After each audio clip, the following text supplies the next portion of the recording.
Hi guys, so I'm going to read Marvel Knights 4 number 4. So this is going to be the last Marvel Knights 4 I'm going to read for a while, unless you guys want me to read some more of them. But anyway, so Marvel Knights 4 by Aguirre Sacasa, McNiven Morales Hollowell. Wolf at the Door, Part 4. They are New York City's most famous family, the Fantastic Four. Reed Richards, Mr. Fantastic. His wife Sue, the Invisible Woman.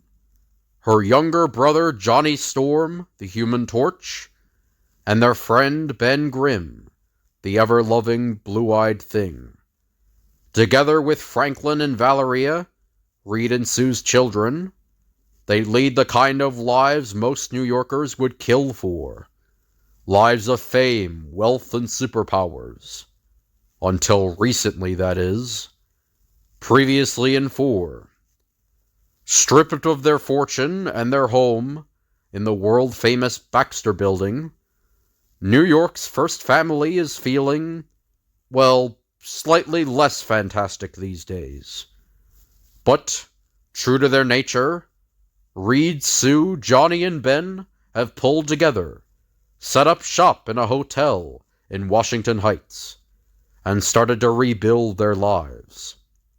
They're still getting used to the new status quo, however, and though Sue and Ben are more or less comfortable in their new roles as teacher and construction worker, respectively, Johnny remains a little lost. And Reed's been having trouble sleeping lately. Ben Grimm, the Thing. Johnny Storm, the Human Torch. Susan Richards, the Invisible Woman. Reed Richards, Mr. Fantastic. Writer, Roberto Aguirre Sacasa. Penciler, Steve McNiven. Inker, Mark Morales. Colorist, Maury Hollowell. Letterer, Virtual Calligraphies, Randy Gentle. Cover artist, Steve McNiven. Editor, Warren Simmons. Supervising editor, Axel Alonso. Editor-in-chief, Joe Quesada. Publisher, Dan Buckley. So there's a man in World War II, or paratrooper. He's about to jump off a plane. And he can't unzip the parachute. And he's falling down. Lately, all my dreams have been about falling.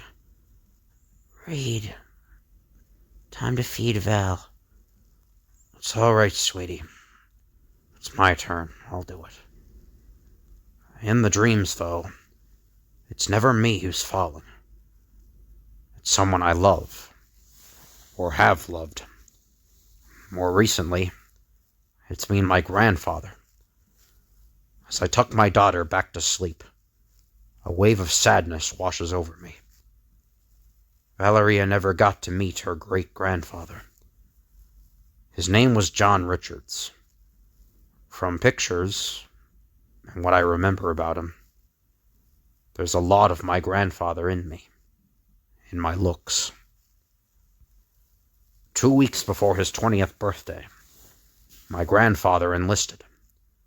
During World War II, he served as a paratrooper with the 101st Airborne. He was a jumper. On June 6, 1944, the young men of the 101st leaped into the fog-clouded skies over Normandy. None of them were older than 22, and most of them died in the air. My grandfather was lucky. Years later, after John Richards had left the army and started a business and made a fortune and retired and became a widower, he still talked about the war. 5 more minutes. There's no way to be sure, but I think my grandfather would have liked Sue. Johnny? Late night of partying? Just like this? Give me a break, Reed. Haven't you ever seen a grown man about to Hurl from running too much. You're exercising. Is this a Courtney thing? Number 1. I told you, Courtney and I broke up. Number 2. I'm training to make sure I meet the physical requirements. To be a fireman? So you're really serious about that? Yeah, and don't lecture me, okay? Not everything I do is a phase. What my grandfather would have thought about Johnny, on the other hand. After retiring, my grandfather lived with my parents and me in California. Growing up, I learned most of my life lessons from him. Lessons in humility. And responsibility. I only wish that the rest of the New York superhero community would follow your lead and make good on their debts. Yes, Comptroller Jones. Of course, they all have secret identities, which makes billing them impossible. Say what you want, but this never would have happened if Rudy was still in charge. Yeah, and why such a public ceremony? I mean, is the city trying to humiliate us? It's called a power play, Johnny. But I wouldn't worry about it. Mr. Comptroller, what happened to your pants? Susan! Just trying to keep us off the front page, dear. And I always figured him for a boxer's kind of guy. This is the 8th Avenue Express. Now approaching 42nd Street Station. Actually, now that I think about it, my grandfather would have loved Sue. John Richards saw most of his friends die in the war, and he saw his wife die of cancer. Despite all this, his heart never hardened. He was the most selfless, forgiving man I knew, and he taught me to be the same way. Excuse me, Professor Richards. How about a ride? I wondered how long it would take.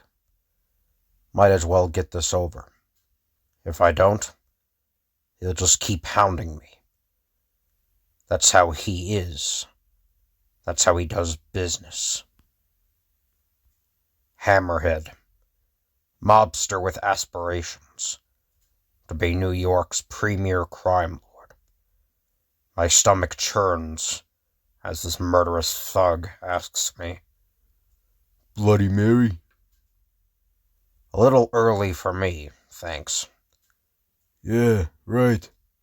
Like booze any effect on your blight old body. But whatever. I ain't gonna force you. So, Professor, you're gonna do your temp job, I take it? Which pays you, what? $14 an hour? 18? When you used to have a fortune? And we're talking about your family's nest egg here, am I right? Stolen by Terry Geosamadi, your money manager, before he up and disappeared. Not that it's any of your business, but yes. Oh, it's my business. 'Cause you wasn't the only guy Geosamedi scammed. Good old Terry used to handle some of my accounts, and he stole from me too. And I don't gotta tell you, no one steals from me. I got some associates looking for Geosamedi, but I want to bring you in on this, Professor. He ain't had time to spend all your loot yet, which means if we find Geosamedi, we find it, which means you'll get your life back. Not interested, thanks. Oh, right. Sorry. I forgot I was talking to Mr. Squeaky Clean. You're falling, Professor. You're drowning. And out of the goodness of my heart, I'm throwing you a lifeline. And you're rejecting me? How come? 'Cause you're what? Feeling better off us? From your super pals or whatever? Actually, You only used to be able to get dogs these good down on West 10th Street. Ketchup and mustard, right? Yeah, Tony, thanks. Hey, what are friends for? Right. Look, Tony, about your offer. I can't accept money from you. It's a loan to get you back on your feet. We are on our feet. I'm working, Ben's working, Sue's working. She's teaching. We found a new place to live. We don't need charity, Tony. And Stark Industries took a hit, too. Not as bad as ours, but more than you're letting on. You know what your tragic flaw is, my friend? Pride, I know. But that's not what this is about, Tony. So I'll tell you what I told the Avengers when they offered us money. Right now... Well, I can't read... Sorry about that. I can't read that part. It's happening for us soon. Then we'll ask for help. But right now, we're okay. Actually, that's none of your business. I don't understand you people. I never have. I offer you a helping hand. A chance to get back what's yours. What happens to Terry Giacometti when you find him? What do you do to him, Hammerhead? Why, turn him over to the coppers, of course. You got a problem with that, Mr. Fantastic? If you want to look for Giacometti, that's your business. I've told the police and the FBI everything I know. I hope they do find him. But in the meantime, I have... Your temp job. Yeah, I remember. My grandfather taught me there are few things more ruinous in this world than revenge, and that to be driven by revenge is to be destroyed by it. This is where I get out, Hammerhead. And why don't we talk again? How's never? Is never good for you? There's a small part of me that wants Hammerhead to find Giacometti. Does that make me a bad person? Or just human? What would my grandfather say? What would I say to my son, Franklin? Don't dwell on what has happened. Keep looking forward. Wait, what's going on? Up on the ledge. Some crazy. My God, I know him. Emily? Reed, hey, can you believe this? No, what's... Our entire building's closed. Some guy on the 47th floor says he's gonna jump. What? We've got a jumper. Reed?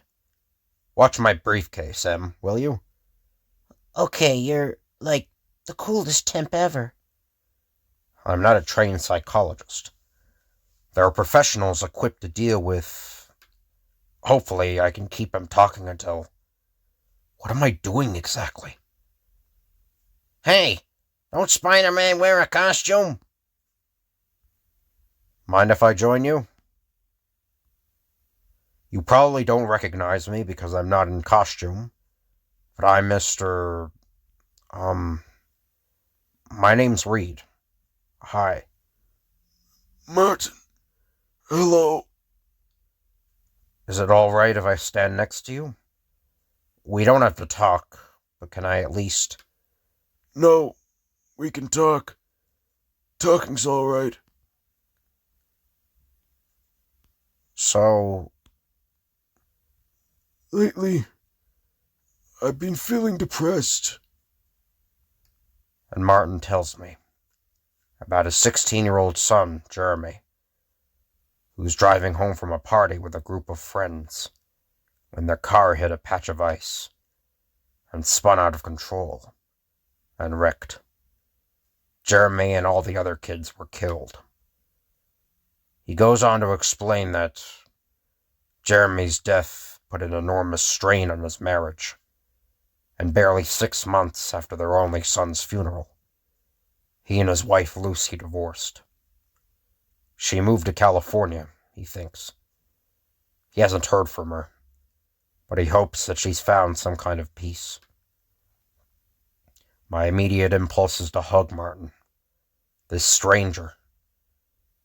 But I check myself, and I listen as he tells me that a few weeks ago, he started coughing up blood.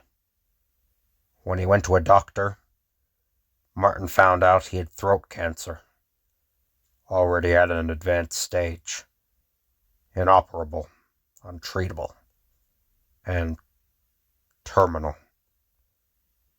So I guess you could say I am scared.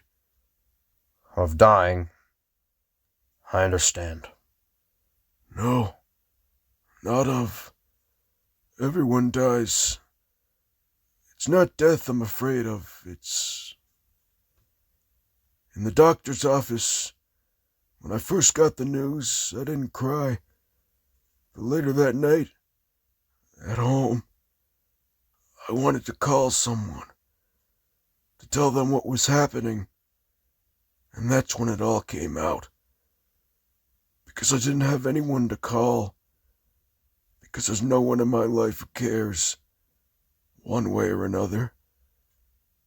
Dying doesn't scare me, but dying alone, in some hospital room, with no one holding my hand, that terrifies me.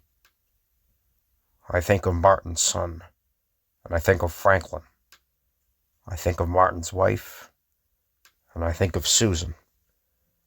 I think of Martin's last moments on this earth. And I remember my grandfather telling me how during the war he would see his friends shot down.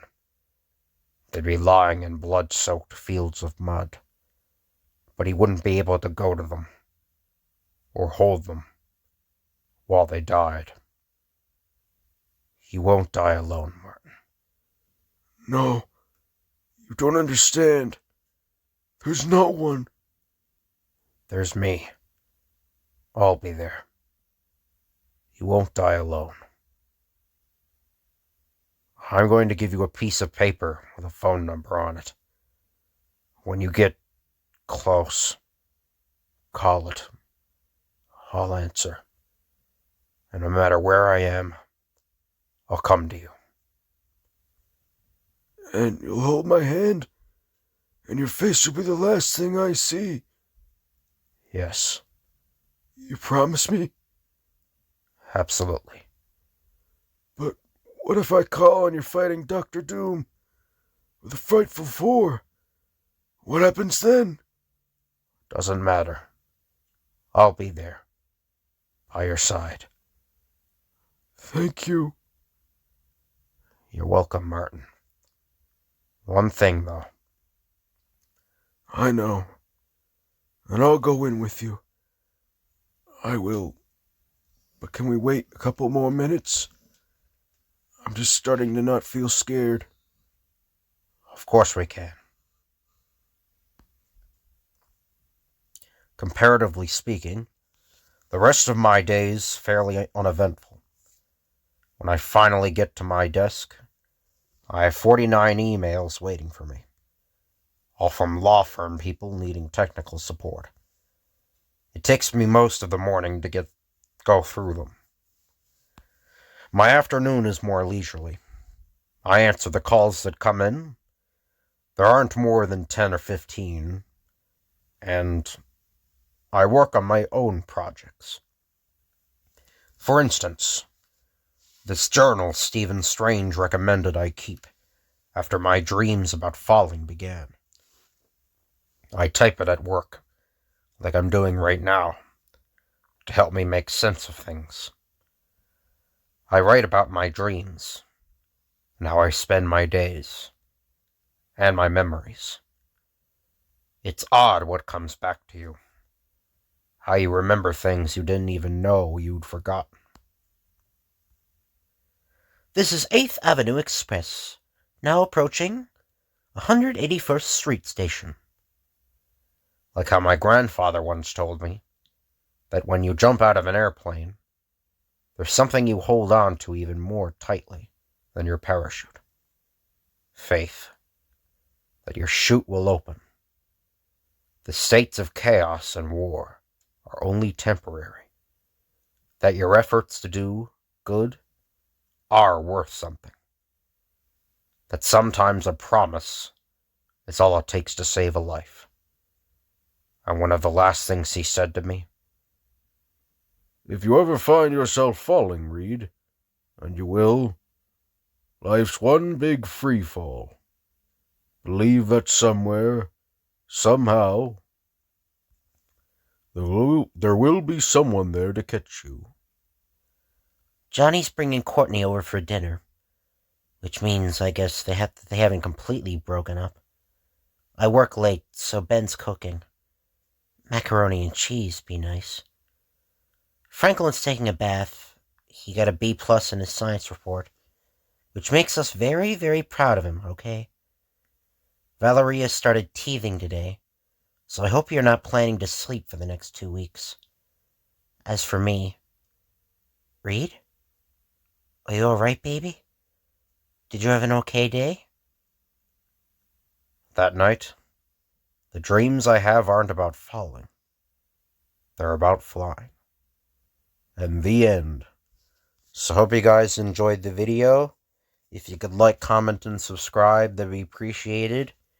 If you have any requests you want me to do, just let me know in the comments, and I'll tell you when I can do the request. Thank you all for watching, and I'll see you guys later.